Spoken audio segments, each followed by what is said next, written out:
Um trecho dessa entrevista dada à agência de notícias Associated Press, em que o presidente Lula critica a greve de fome de presos políticos cubanos e os compara a criminosos comuns.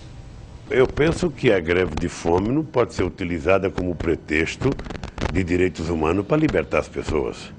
Imagina se todos os bandidos que estão presos aqui em São Paulo entrassem em greve de fome e exigissem liberdade. O presidente Lula comparou ontem presos políticos de Cuba a bandidos no Brasil. E a declaração Zileide provocou reações em Brasília.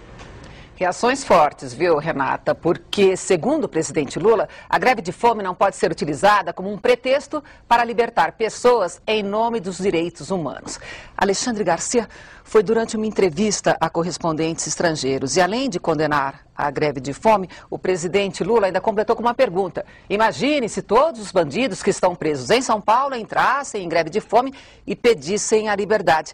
Há um viés ideológico nessa comparação, não? E há um erro também, né? Porque não dá para comparar bandido brasileiro com preso político em Cuba, ou no Irã, né? Ou na Venezuela. Os bandidos aqui são tratados com menos severidade e com mais direitos que nesses países, né?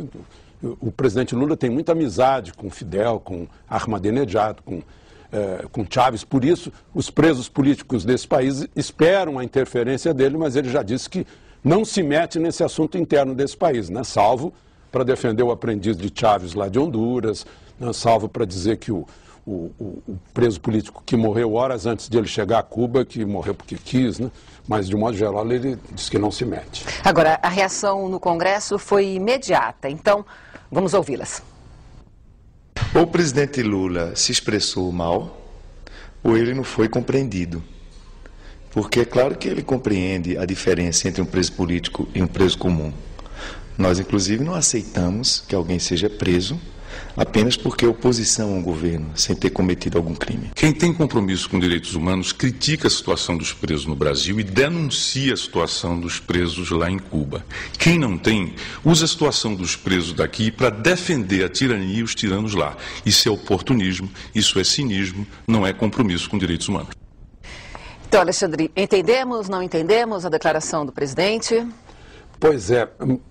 Quando ele se referiu à morte do operário Orlando Zapata, lá em Cuba, ele também deixou isso no ar. O presidente Lula ontem também disse que deixou de fumar há 40 dias. A gente há pouco falou de cigarro. Mas ontem ele deixou essa nuvem no ar, essa nuvem de fumaça, e a gente ficou sem entender. Mas ele já foi muito claro dizendo que é contra a greve de fome e que não se mete nas prisões políticas lá de Cuba. Alexandre, agora o presidente da Ordem dos Advogados do Brasil, Ophir Cavalcante, também comentou a declaração do presidente Lula. Disse que mais razoável seria se o governo brasileiro se preocupasse com as péssimas condições carcerárias a que os presos brasileiros, Renato, estão submetidos. Sim, porque isso é uma crise nacional. E, de fato, há uma diferença de tratamento evidente. E, como disse Alexandre Garcia, ficou uma fumaça no ar. Compara a criminosos comuns. Eu penso que a greve de fome não pode ser utilizada como pretexto de direitos humanos para libertar as pessoas. Imagina se todos os bandidos que estão presos aqui em São Paulo entrassem em greve de fome e exigissem liberdade. Vamos ouvi-las. Ou o presidente Lula se expressou mal, ou ele não foi compreendido. A própria greve de fome que ele fez no passado estava exprimindo uma questão em relação à greve de fome apenas. Se alguém está interessado em fazer uma evolução política em Cuba, eu tenho uma receita muito rápida. Acaba o embargo.